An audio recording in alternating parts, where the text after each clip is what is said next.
Hello मेरे प्यारे मेरे बच्चों, स्वागत है, वेलकम है आपके अपने यूट्यूब चैनल टीचिंग पॉइंट पे।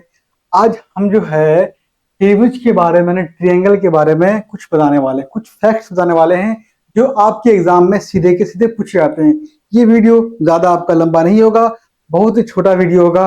बस इस वीडियो को एक बार आप देख लीजिएगा तो आपका कॉन्सेप्ट जो पूरा का पूरा क्लियर हो जाएगा। इससे पहले हम लोग जो है देखे थे पिछले क्लास में कि समबाहु त्रिभुज के बारे में, इक्विलेटरल ट्रायंगल के बारे में हम लोगों ने देखा था। आज हम लोग सिर्फ सिर्फ ट्रायंगल के बारे में देखेंगे, त्रिभुज के बारे में देखेंगे कि इसके बारे में कुछ कुछ चीजें क्या फैक्ट है। यानी कि पहले हमको इसके बारे में पढ़ाना था, लेकिन पहले मैंने उसके बारे में पढ़ा दिया, कोई दिक्कत नहीं। इसका अलग है, उसका चीजें अलग है। अब देखिए यहाँ पर सबसे पहली बात कि हम एबीसी एक अगर त्रिभुज है, इसका हमको परिमाप निकालना होगा।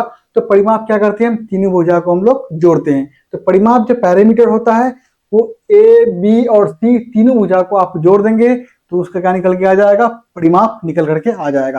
अगर आपको अर्ध परिमाप निकालना हो, अर्ध मतलब आधा, परिमाप का आधा, तो जितना परिमाप आपका आएगा उसको आप 2 से डिवाइड कर देंगे तो आपका अर्ध परिमाप निकल करके आ जाएगा।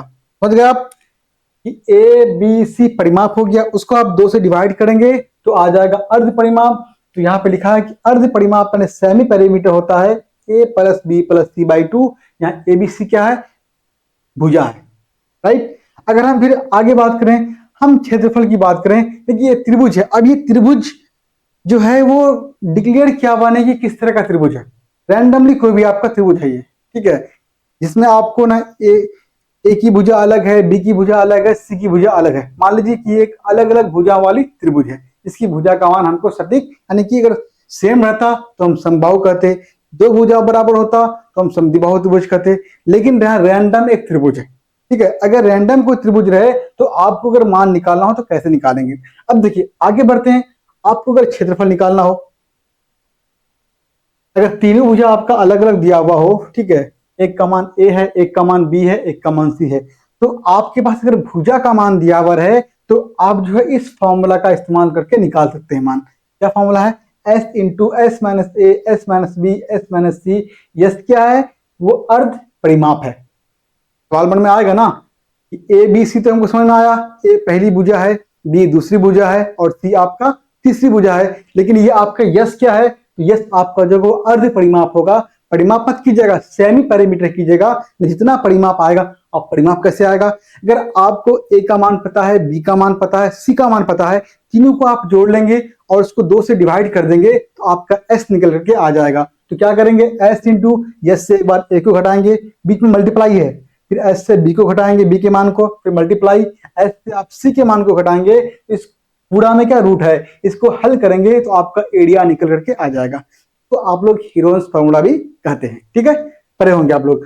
अब उसके अलावा आपका अगर त्रिभुज हो, उसमें कोई एक परपेंडिकुलर डाला हो, लंब डाला हुआ हो और आपका बेस पता हो, यानी उस त्रिभुज का आपको आधार पता हो और उसकी संगत ऊंचाई पता हो, यानी जो आधार पता हो उसी का ऊंचाई आपको दिया हो, उसी पे जो परपेंडिकुलर डाला है उस पर जो लंब है उस लंब का मान आपको दिया हुआ हो, उस लंब की लंबाई का मान पता आपका हो, तो आप आसानी से निकालेंगे। क्या फॉर्मूला होगा, क्षेत्रफल होगा 1/2 आधार इंटू संगत ऊंचाई। मतलब 1/2 हो जाएगा आधार, उसके नीचे वाली भुजा क्या हो जाएगा, आधार हो जाएगा, और उस पर जो आपका लंब डाला गया है ये उसकी संगत ऊंचाई हो गया। तो क्या करेंगे, 1/2 1/2 गुना आधार इंटू संगत ऊंचाई करेंगे। तो ये चीजें पता हो, यानी कि अब आपको मान कैसे, कौन सा फॉर्मूला का इस्तेमाल कहाँ करना है वो डिपेंड करेगा कि आपको मान क्या क्या दिया हुआ है। अगर आपको ए बी सी तीनों भुजा का मान दिया हुआ है तो हीरोन्स का फॉर्मूला इस्तेमाल करना है। अगर आपको ए बी सी का मान न दे करके त्रिभुज का एक आधार दे दिया रहे, बोल क्वेश्चन में लिखा हुआ है कि एक त्रिभुज जिसका आधार इतना सेंटीमीटर है और उसकी ऊंचाई इतना सेंटीमीटर है, उसका एरिया क्या हो जाएगा, तो आप क्या करेंगे, 1/2 आधार इंटू ऊंचाई करेंगे, बस मान को वहां रखेंगे तो आपका उसका एरिया निकल करके आ जाएगा, राइट। चलिए आगे बढ़ते हैं। अब देखिए, जब किसी त्रिभुज की दो भुजा और एक कोण का मान दिया हो तब उसका एरिया कैसे निकालेंगे। अब एक त्रिभुज है, सवाल में दे दिया है कि एक त्रिभुज एबीसी में, ठीक है, पहली भुजा का मान कुछ है, दूसरी भुजा का मान कुछ दिया हुआ है और उन दोनों के बीच का कोण आपको दे दिया है, तो आप एरिया कैसे निकालेंगे। आपको तीनों भुजा दे दिया रहता तो आप हीरोन्स के फॉर्मूला से निकाल लेते, लेकिन यहाँ पे क्या कर दिया है कि दो भुजा का मान दिया हुआ है, इसका मान मान लीजिए क्या आपका दो भुजा का मान दे दिया है, इस भुजा का मान दिया हुआ है, इस भुजा का मान दिया हुआ है और ये वाला एंगल का मान दिया हुआ है। तब पूछता है कि आप एरिया कैसे निकालेंगे। अब देखिए उसका एरिया आप कैसे निकालेंगे। अब देखिए ये एबीसी एक त्रिभुज है, ए के सामने की भुजा ए, बी के सामने की भुजा बी मान लेते हैं, इस भुजा को हम लोग सी मान लेते हैं। अब ये अल्फा एंगल है, ये बीटा एंगल है, ये आपका गामा एंगल है। अब देखिए आपको एरिया क्या कि जब किसी त्रिभुज की दो भुजा दे दिया रहे, अब मान लेते हैं कि आपको जो है कौन सा मान दिया हुआ है, ये ए का मान दिया हुआ है, यानी बीसी की लंबाई आपको दिया हुआ है और आपको एसी की लंबाई दिया हुआ है, यानी ए का मान भी दिया हुआ है, बी का मान भी दिया हुआ है और ये आपका कौन सी का मान दिया हुआ है। तब क्या होगा, इसका फॉर्मूला होता है 1/2, इसका ए दिया हुआ है और बी दिया हुआ है ना, तो 1/2 ए बी साइन गामा हो जाएगा। समझ गए। यानी कि जब त्रिभुज की दो भुजा दे दिया रहे और एक कोण दे दिया हुआ रहे तो क्या करेंगे कि वन उसका एरिया क्या होगा 1/2 A into B into sine theta, और थीटा के जगह जो भी रहे जितना डिग्री कोण रहे जो भी मान दिया हुआ रहे उसको आप रख देंगे, हल करेंगे आ जाएगा। फिर या फिर आपका ये हो सकता है कि 1/2 यहाँ ए बी दे दिया या ए और बी दिया हुआ था, एंगल ये हो जाएगा। अब मान लीजिए ए और सी का मान दिया हुआ है तो क्या करेंगे 1/2 ए सी, ध्यान रहे कोस नहीं करना है साइन ही करना है, ए और सी का मान दिया हुआ है एंगल इसको लेंगे तो 1/2 ए सी साइन क्या होगा बीटा हो जाएगा।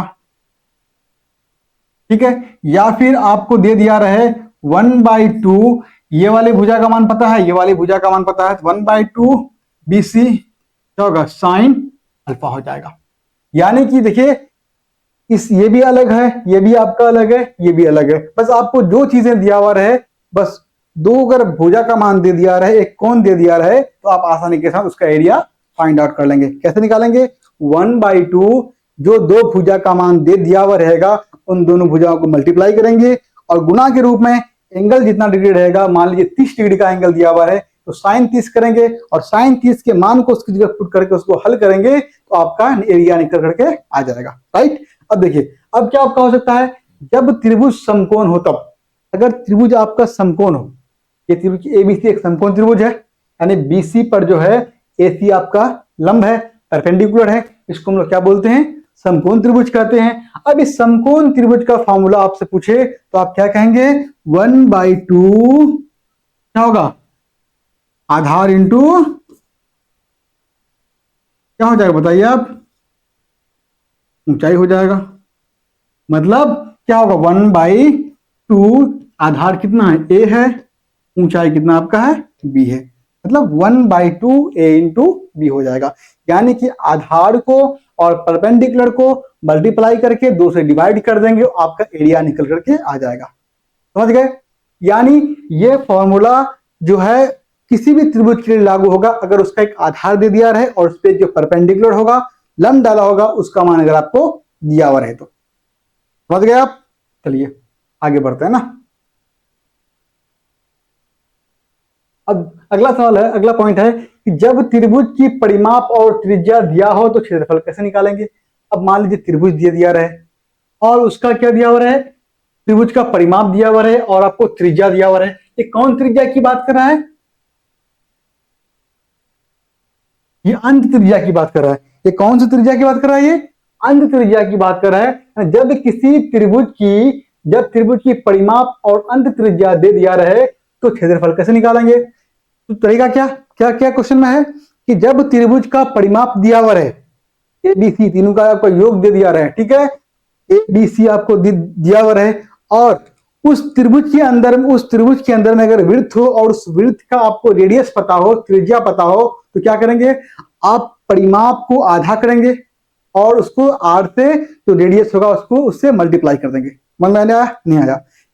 यानी कि अगर आपके पास एक त्रिभुज है नॉर्मली, ठीक है त्रिभुज के अंदर एक आपका वृत्त बना हुआ है, ऐसा वृत्त बना हुआ है कि जो त्रिभुज की तीनों भुजाओं को टच करता होगा और आपको जो दिया रहेगा वो आपको तीनों भुजाओं का मान दिया हुआ रहेगा और आपको अगर अंदर का जो वृत्त होगा उसका रेडियस दिया हुआ रहेगा तो आपको वहां पे किसी भी तरह का हीरोन्स का मतलब लगाने की जरूरत नहीं है, क्योंकि हीरोन का फॉर्मूला लगाएंगे तब भी बन जाएगा, लेकिन वो आपका लेंथी हो जाएगा। तो सिंपल क्या करेंगे, उसके जो पैरामीटर होगा, त्रिभुज का परिमाप होगा, उसको आप 2 से डिवाइड करेंगे, मतलब सेमी पैरामीटर निकालेंगे, अर्ध परिमाप निकालेंगे। उसको आप लोग जो उसके अंदर त्रिज्या होगा वृत्त की, उससे आप उसको मल्टीप्लाई करेंगे, तो आपका क्षेत्रफल निकल करके आ जाएगा। राइट, अब देखिए और क्या होगा। अब उसके अलावा अब और चीज देखिए क्या आपका है। देखिए ए बी सी एक त्रिभुज है। राइट, अब उस त्रिभुज में एक भुजा आपका क्या ए बी है, एक भुजा आपका ए सी है, एक भुजा आपका बी सी है। अब देखिए ये जो आप देख रहे हैं डी देख रहे हैं, ये ए बी का मध्य बिंदु है। मध्य बिंदु समझते हैं कि वो बिंदु जो आपको लाइन को 2 बराबर भागों में डिवाइड कर दे, जिस चीज को वो 2 बराबर भागों में डिवाइड कर दे वो उसका मध्य बिंदु है। मतलब बिंदु से इस पार जितना लंबाई होगा, बिंदु के उस पार जितना लंबाई होगा, वो दोनों ही आपस में बराबर होगा। इसका मतलब ये होगा कि एडी की जो लंबाई होगा वो बीडी की लंबाई के बराबर है। और यहां मैंने आपको दर्शाया भी है ये लाइन जो ये भुजा जो है इस भुजा के बराबर है। यानी मैंने कहने का मतलब ये है कि ए बी जो भुजा है डी उसका मध्य बिंदु है, और बी सी जो भुजा है एफ उसका मध्य बिंदु है, और ए सी जो भुजा है ई उसका मध्य बिंदु है। अगर ऐसा दे दिया रहे, सवाल क्या रहेगा कि किसी त्रिभुज की भुजाओं के मध्य बिंदु को मिलाने वाली भुजा, इसको किसी त्रिभुज की भुजाओं की मध्य बिंदु को मिलाने वाली जो भुजाओं से जो त्रिभुज का निर्माण होगा उसका क्या है, तो आपका पैरामीटर पूछ लेगा या फिर उसका आपको परिमाप पूछ लेगा। सुना आया? यानी कि आपको ए बी सी जो बड़ा त्रिभुज है उसमें आपको ए बी का मान दिया रहेगा, बी सी का मान दे दिया हुआ रहेगा और ए सी का मान दिया हुआ रहेगा। और सवाल में कहेगा कि उस त्रिभुज के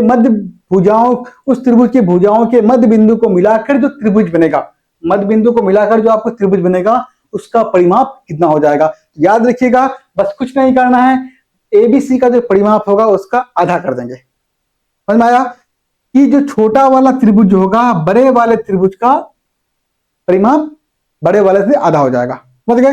परिमाप में क्या होगा, आधा हो जाएगा। अगर हम एरिया निकालेंगे तो एरिया कितना हो जाएगा, बड़ा वाला त्रिभुज का जो एरिया होगा छोटा वाले त्रिभुज का एरिया का 4 गुना हो जाएगा। या फिर ये डीईएफ का जो एरिया होगा बड़ा वाले त्रिभुज का कितना हो जाएगा, 1/4 हो जाएगा। यहाँ लिखा हुआ भी है कि त्रिभुज डीईएफ का क्षेत्रफल, त्रिभुज डीईएफ का जो क्षेत्रफल होगा वो त्रिभुज एबीसी का, किसका, एबीसी का 1/4 हो जाएगा। 1/4 मतलब एबीसी का एरिया को अगर आप 4 से डिवाइड कर देंगे तो आपका डीईएफ का एरिया निकल करके आ जाएगा। समझ गए इसको कि ए बी सी का जो एरिया निकल के आएगा। अगर आपसे सवाल में पूछ ले कि त्रिभुज ए बी सी का एरिया मान लीजिए आपको कितना दिया हुआ है, 20 सेंटीमीटर स्क्वायर दिया हुआ है एग्जांपल के रूप में, कितना, ए बी सी का एरिया दिया हुआ 20 सेंटीमीटर स्क्वायर। और फिर सवाल में कह रहा है कि उस त्रिभुज के भुजाओं के मध्य बिंदु को मिलाकर के एक त्रिभुज बनाया गया है और उस त्रिभुज का एरिया कितना हो जाएगा। बस कुछ नहीं करना है, उससे 4 से उसको आप डिवाइड कर देंगे तो आपको छोटे वाले त्रिभुज का एरिया निकल करके आ जाएगा। अब अगर रिलेशन पूछ ले कि त्रिभुज डीईएफ अपॉन एरिया ऑफ त्रिभुज डीईएफ बटे एरिया ऑफ एबीसी, डीईएफ बटे एबीसी कितना हो जाएगा, 1/4 हो जाएगा। ठीक है, रिलेशन क्या होगा, ये 1 होगा अगर तो इसका कितना गुना हो जाएगा, 4 गुना हो जाएगा। अगर ये 2 हो जाएगा तो बड़ा कितना हो जाएगा, 8 हो जाएगा। हमेशा उसका 4 टाइम्स का मल्टीपल होगा। राइट, यहां पर फिर क्या है, अगर परिमाप पूछ ले तो त्रिभुज डीईएफ का जो छोटे वाले त्रिभुज का परिमाप होगा और बड़े वाले त्रिभुज का परिमाप जो होगा वो उसका छोटे का हमेशा दुगना होगा। अगर आपका छोटा का परिमाप अगर 5 है तो बड़े का परिमाप कितना हो जाएगा, 10 हो जाएगा। छोटे वाले त्रिभुज का परिमाप 20 है तो बड़े वाले त्रिभुज का परिमाप कितना होगा, 40 हो जाएगा। बस इस तरह से आपके सवाल एग्जाम में आ सकते हैं। ये कुछ पॉइंट्स थे, अगर आप इन पॉइंट्स को आप अगर याद कर लेंगे, बार बार प्रैक्टिस कर लेंगे, रिवाइज कर लेंगे तो मुझे उम्मीद है कि एक भी सवाल आपसे नहीं छूटेगा। फिलहाल इस वीडियो में इतना ही। फिलहाल इस चैनल पे आप अगर नए हैं तो वीडियो को लाइक कीजिएगा, चैनल को सब्सक्राइब कीजिएगा और हो सके तो शेयर जरूर कीजिएगा। आप सभी का बहुत बहुत धन्यवाद। जय हिंद।